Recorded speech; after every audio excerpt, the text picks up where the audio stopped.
I'm Sarah Campbell, 24 years old, living in a worn-down neighborhood on the outskirts of Milwaukee, where winter can freeze even the toughest patience.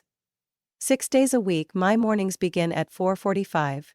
Bundling up in a thick coat and walking 3 blocks to Brewhaven, a tiny coffee shop where I brew espresso for people, even earlier than me, catching their train downtown. Every afternoon, I get home just long enough to change uniforms, shove a protein bar into my pocket, then jump into my 2006 Toyota Corolla. The only asset I've managed to own after nearly 3 years of non-stop work, to deliver pizzas for Rico's. I once joked with Zoe, my only real friend at Brewhaven, that if I wasn't careful, I'd be mistaken as a full-time employee of poverty. She laughed so hard she cried, but truthfully, there was nothing funny about it. My hands were constantly cracked from cleaning chemicals. My back ached from hours hunched over. But I kept going. Because I had no other choice. Meanwhile, my twin brother, Mason, lived just a few blocks from my parents, in an apartment with an elevator, central heating, and not a care in the world about due dates. All of it paid for by our parents. Mason and I are the same age, twins, but judging by how our parents treat us, you'd think he was their only child. I've never seen him hold down a real job. He says he's developing a tech project. A project that's been in development for over 3 years, burned through more than $60,000 of our parents' money, and still has nothing to show. And me. I paid my own way through community college. Every semester I had to choose between textbooks and health insurance. I used to think maybe they just didn't realize that maybe my parents loved us in different ways. But I was wrong. So wrong. Just last month, while delivering in a freezing rainstorm, my car broke down in the middle of an intersection. I called my dad, not to borrow money, just to ask for a ride. He answered casually, "Mason's in a Zoom meeting. I can't just walk out to help you." I remember standing there, rain soaking down my back, listening to the dial tone and wondering what hurt more. The cold, or being abandoned again. My parents always said I was strong, independent, didn't need support like Mason. They don't understand that being strong doesn't mean you don't need love. It doesn't mean you don't need someone to ask, "Are you okay?" I remember once my mom asked why I didn't come to family dinners anymore. I said it's because I work night shifts. She sighed, like it was my choice, not the only way I could survive. They never ask if I need anything, but they always keep me updated on Mason's startup progress. A startup with no license, no clients, no product. I used to believe that if I worked hard enough, I'd finally earn their respect. But after 6 relentless years, what did I get? A suggestion that I lend Mason $500 so he can pitch to an investor next week. I laughed so hard my throat hurt. I didn't have $500. I didn't have 50. I couldn't even afford a sick day without risking next month's rent.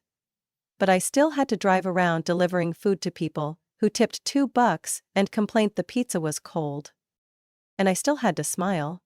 Because I knew, if I stopped, even for 1 second, I would collapse, like a busted robot short-circuiting in the rain. Because here, no one was coming to save me. No one was waiting with open arms. There were no parents laying out a red carpet. There was only me. And every dollar I had to earn with my body, my time, and my dignity, just to keep going. When I was little, I truly believed our parents loved us both equally. That belief began to crack on our 8th birthday.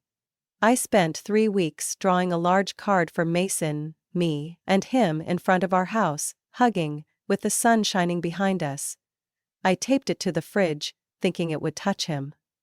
Mason frowned and muttered, "Why do I look fat?" Mom laughed, then quietly took the drawing down the next day.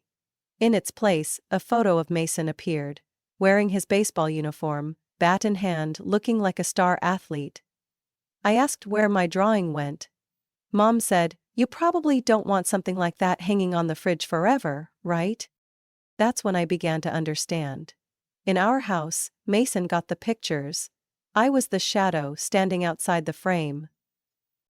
When I was 10, Dad enrolled Mason in electronic drum classes at a music center, 3 sessions a week.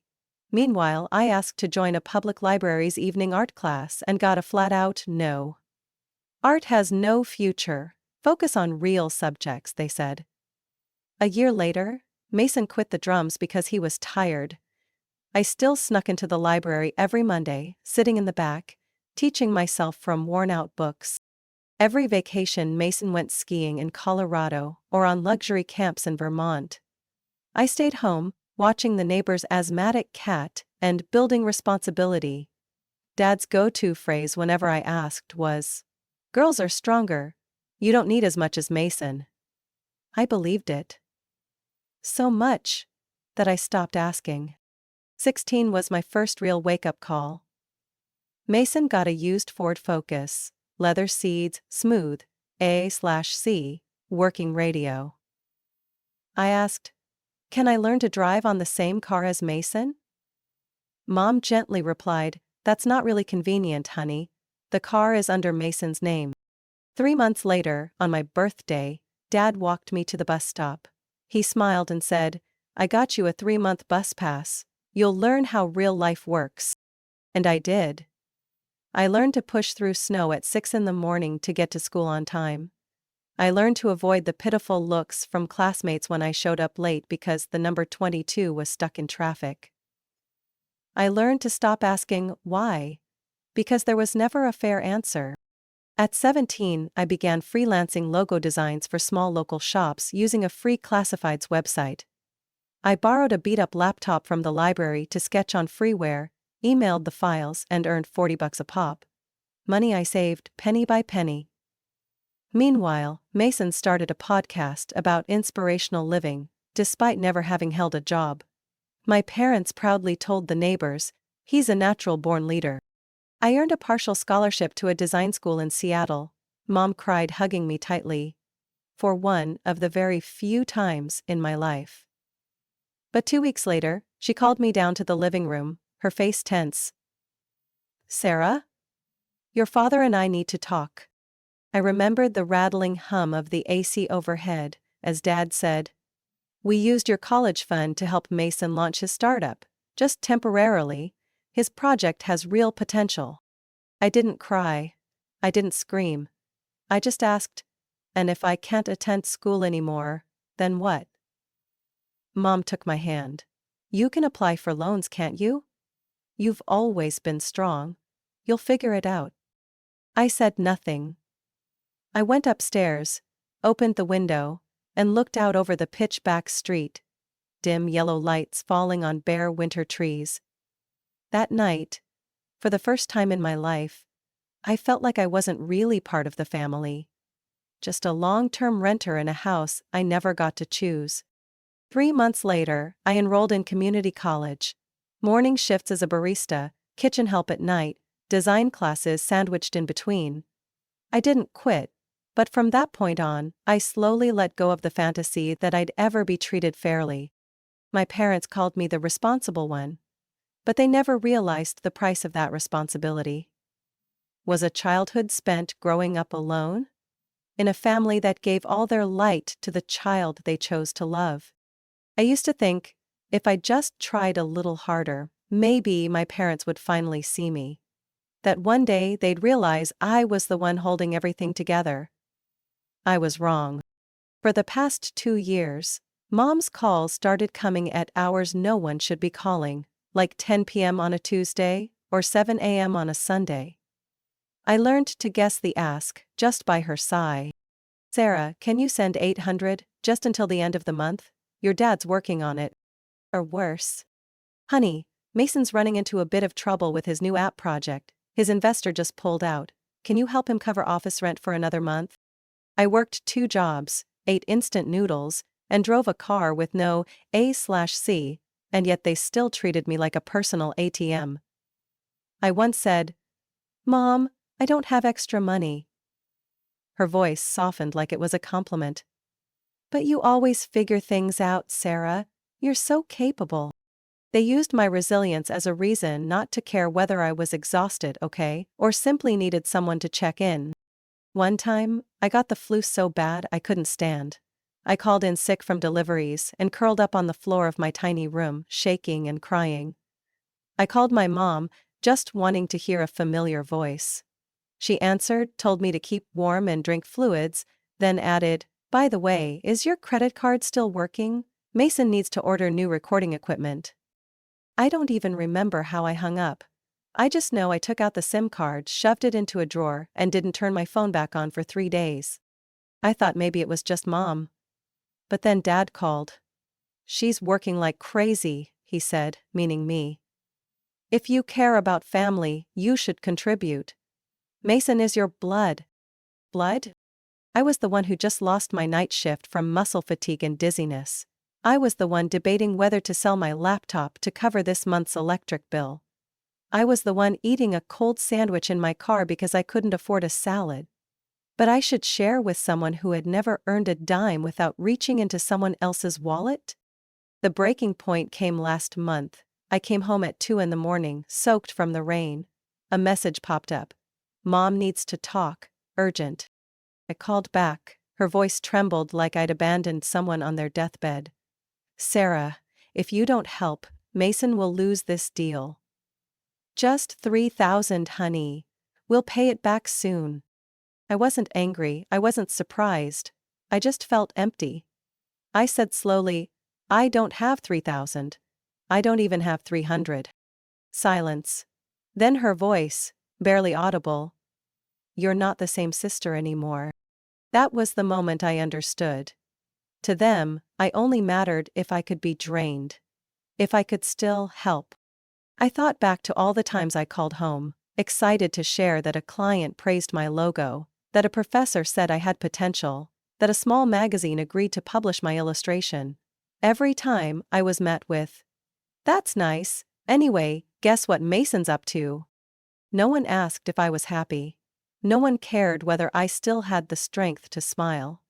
But every time Mason rebranded, failed, and started over, they called it entrepreneurship. Last month, I showed up to a family dinner for the first time in 3 months. As I walked in, Dad grinned. "Sweetheart, heard you landed a new client?" I nodded.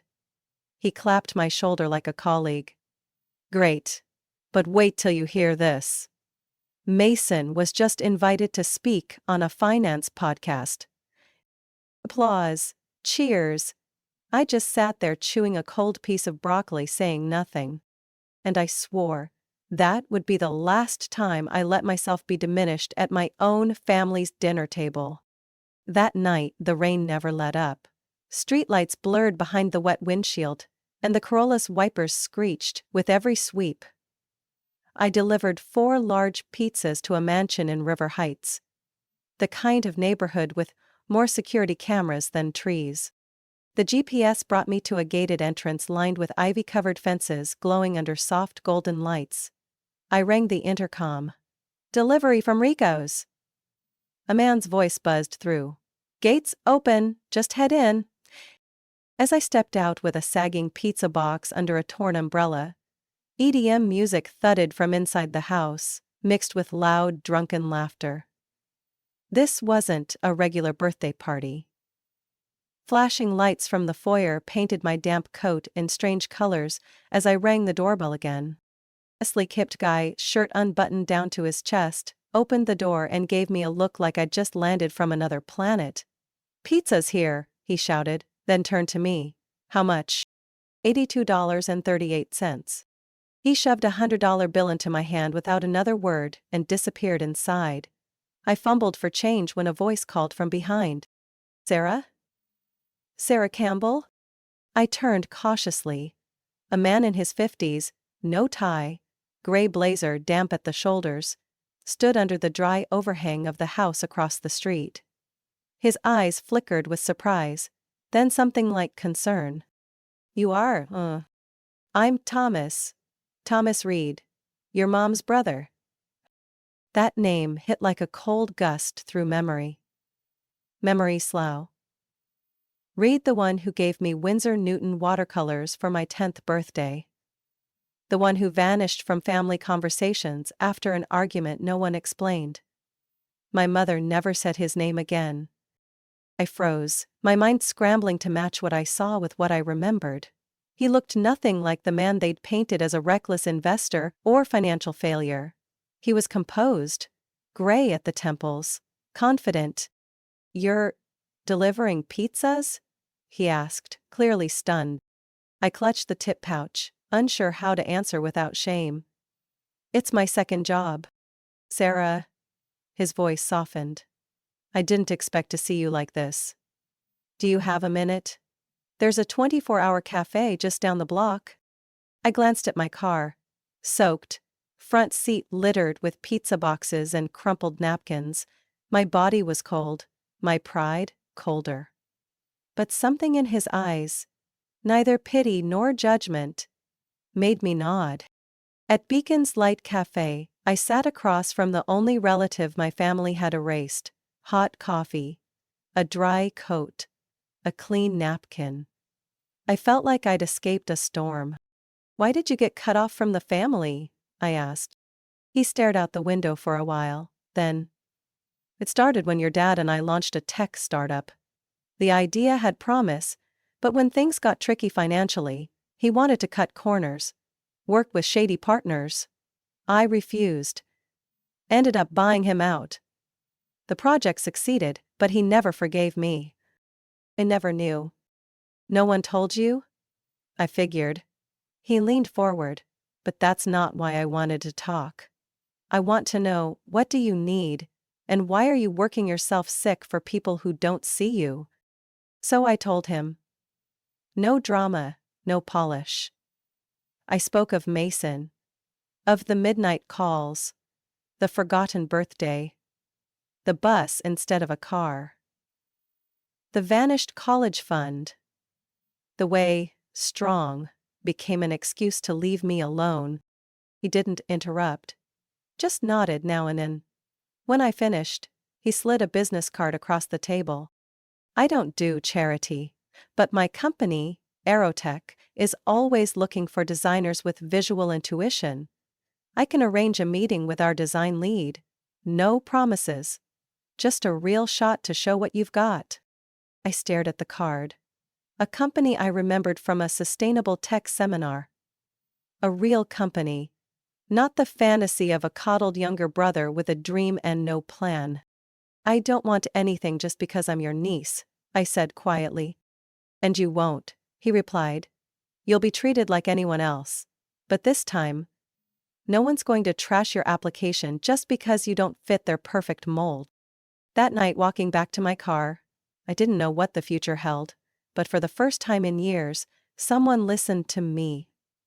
Not because I was strong, but because I was worth hearing. 3 days later, I stepped into the lobby of Aerotech, an 8-story glass building with slate-colored panels, located in the northern part of the city. I wore the only white shirt I had that was still crisp, my hair tied neatly, and carried a self-printed portfolio in a slightly stretched plastic folder. My palms were drenched in sweat, but my voice stayed steady as I spoke to the receptionist. "I have an appointment with Grace Monroe for the design internship." The young woman behind the front desk nodded, made a quick call, then smiled. "Ms. Monroe will be down shortly. Please have a seat." I sat on a leather chair, my leg bouncing non-stop. My Uncle Tomas's words kept echoing in my mind. "Grace has a sharp eye for talent. Don't mention my name. Let your portfolio speak first." 5 minutes later, a woman with warm brown skin, cropped hair, a black blazer and thick-rimmed glasses walked up. Her gaze was swift, clear, and without a hint of favoritism. "Sarah Campbell?" I nodded and stood up. "I'm Grace. Follow me." The meeting wasn't a formal interview. Grace called it a preliminary skills assessment. We sat in a small meeting room with a glass board, sketch pads, and 2 cups of coffee. She flipped through each page of my portfolio, lingering longer on a brand identity I had designed for a small bakery, a project I'd done for $80. "Good color harmony. Fonts are well chosen. But your layout lacks consistency. Did you revise after client feedback?" I only did one round. The client didn't give any feedback, so I figured they were fine with it. No feedback doesn't mean it's fine, Grace replied bluntly. I'm not looking for someone perfect on day one. I'm looking for someone who can learn. That line made me exhale a little. At least, I still had a chance. At the end of the assessment, she stood up and said simply, "You start next week. It's a 3-month internship. There's a stipend, but it's modest. We evaluate based on skill, not connections. Deal?"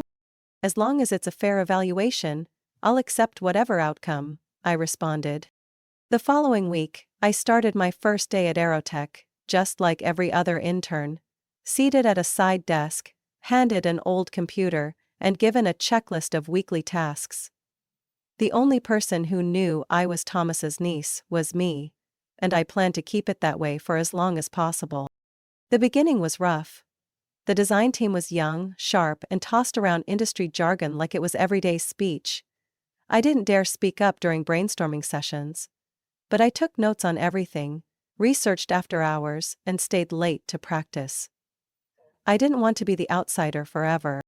One Wednesday evening, after everyone else had gone home, I was still at my desk redrawing a layout for an internal project, the company's annual event poster. I hadn't been assigned the work, but I quietly created an alternate version of the design Grace had shown that morning.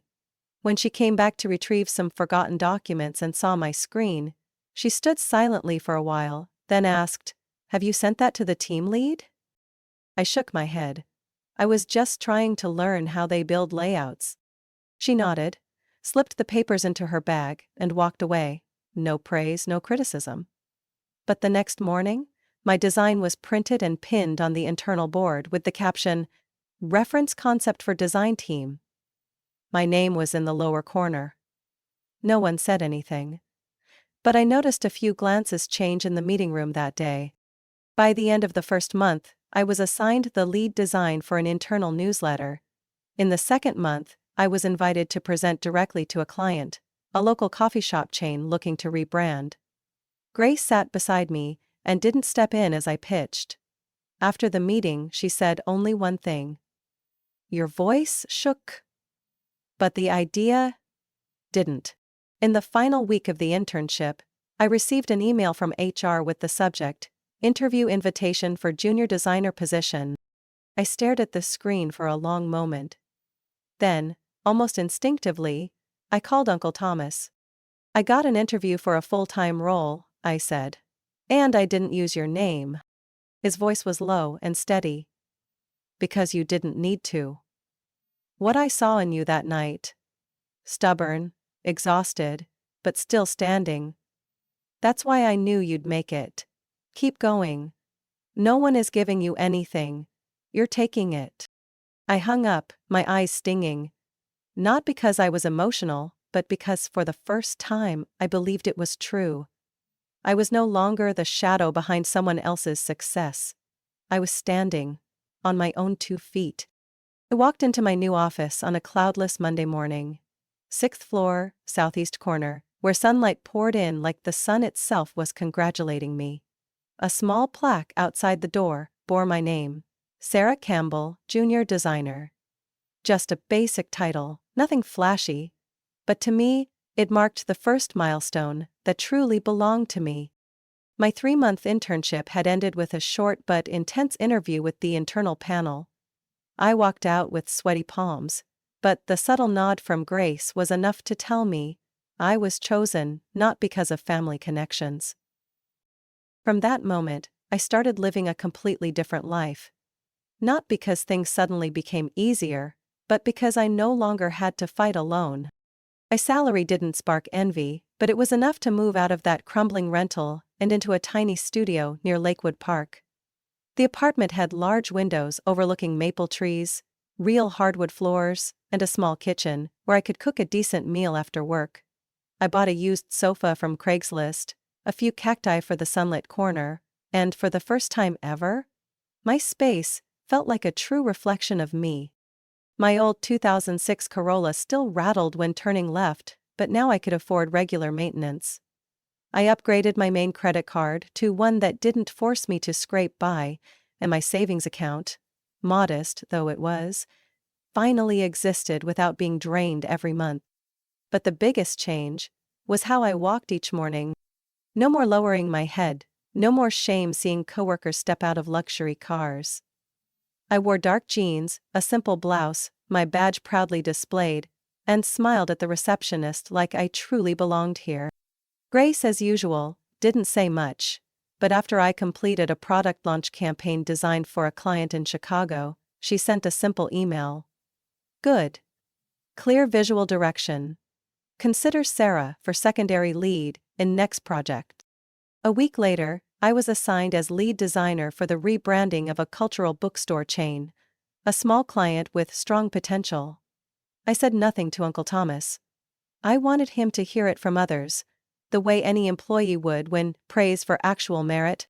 Every weekend I still stopped by Brewhaven, the cafe where I started. Zoe was still there, now a shift manager. Her hair a smoky purple, and her tone as sharp as ever. Looks like you're finally getting recognized, she teased. No more running around with cappuccinos and pizza deliveries. I laughed, sipping my hot macchiato. Still the girl who wiped the bar last year. Just now I can choose not to take night shifts. We sat in silence for a while.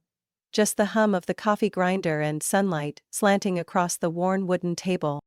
I'd begun reading again, a habit I'd loved as a child but abandoned in survival mode.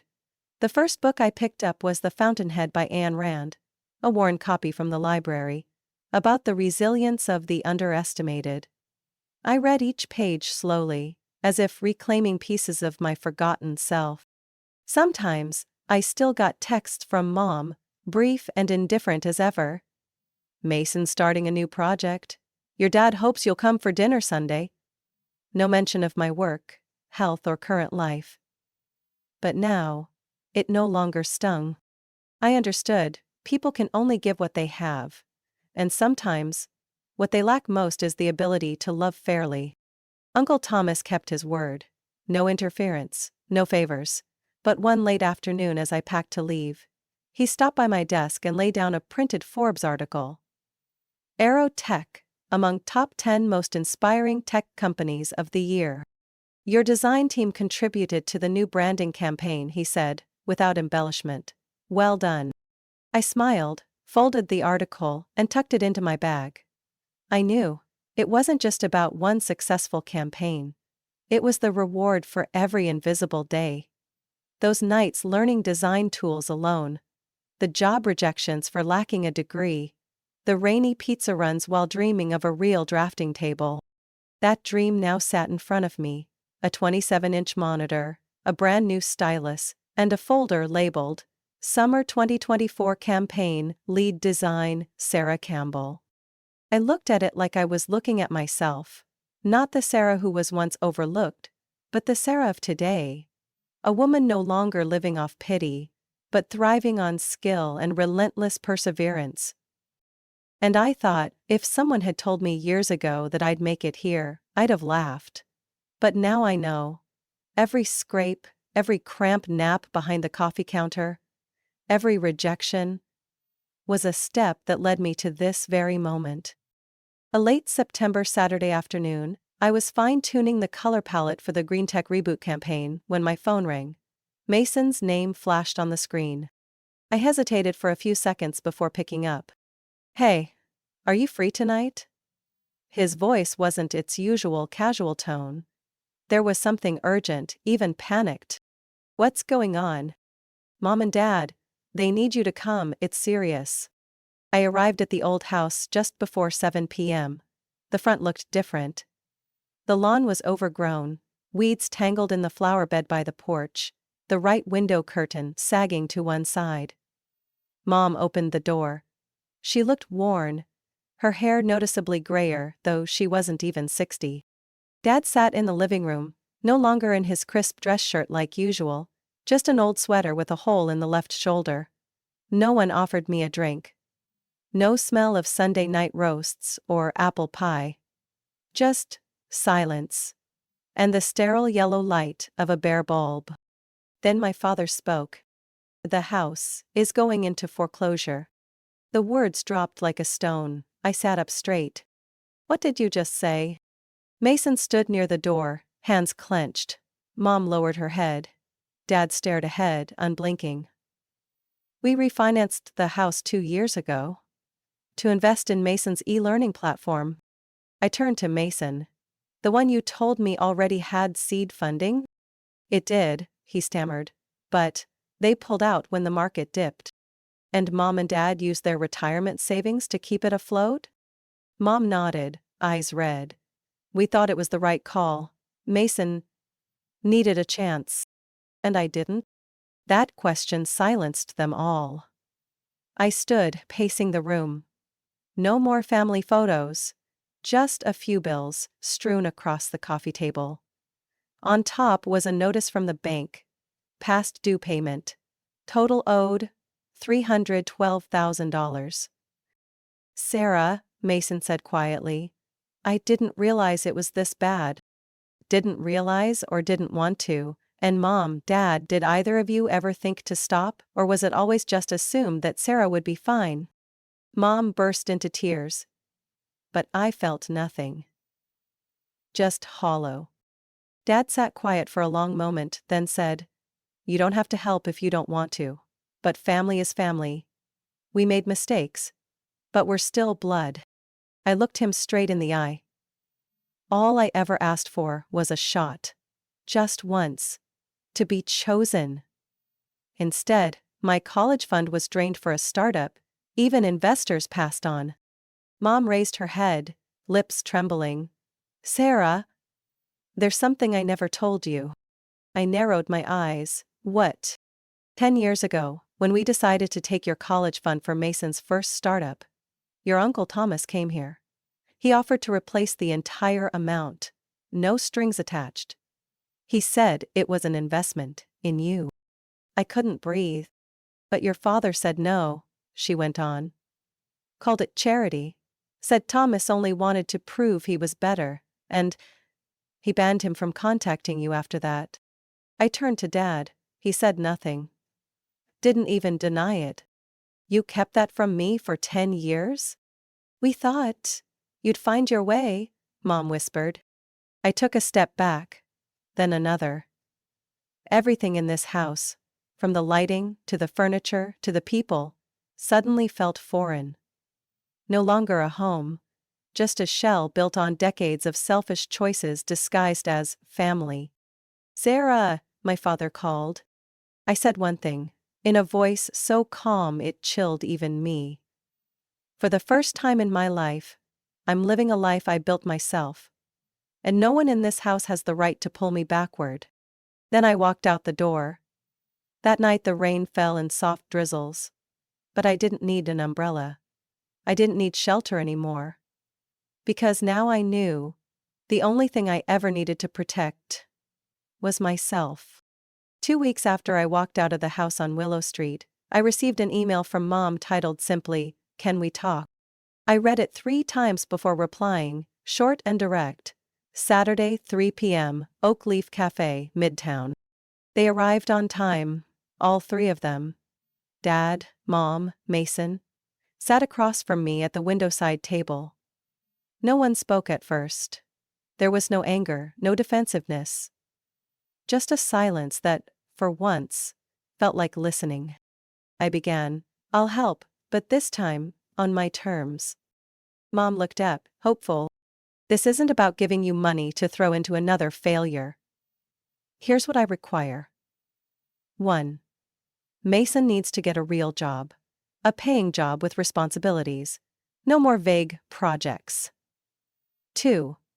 You both must attend weekly family therapy for at least 3 months. 3. My financial support will be a formal loan with a written agreement and structured repayment plan. No verbal promises, no exceptions. If any part is violated, I'll pull out entirely. No one objected, but no one agreed right away either. It was Mason who finally spoke. I don't know if I can do it. I met his eyes. It's not about can. It's about, have you ever truly tried? Dad remained tense but didn't interrupt like he once would have. Mom gave a small nod. I'll schedule the first therapy session for next week, I said. And Mason, you have 3 days to apply to at least 5 jobs. I want screenshots each time. As for Mom and Dad, I'll pay for an initial financial advisor meeting to review the mortgage paperwork. But I'm not covering late fees, credit card debt, or personal penalties. I stood up. This isn't about pity anymore. It's about accountability. If you're ready, then so am I. That evening, Mason texted. I applied to Target, Staples, and Pet Pals near the house. Not thinking about startups anymore. Just thinking about that first paycheck. 3 months passed. The first therapy sessions were rough. Dad didn't speak a word during the first. Mom cried by the 10-minute mark. Mason sat quietly, staring at the floor. But over time, something shifted. The conversations, once ruled by defensiveness and outbursts, began to include real pauses, real thought. In week 5, Dad said, I never felt good enough to be chosen. My father idolized Thomas. Maybe that's why I pushed Mason to win. But I didn't see that Sarah had been winning in silence. It was the first time he said my name, fully, without bitterness. Mason had started a part-time shift at Staples downtown. He sent me a photo of his badge.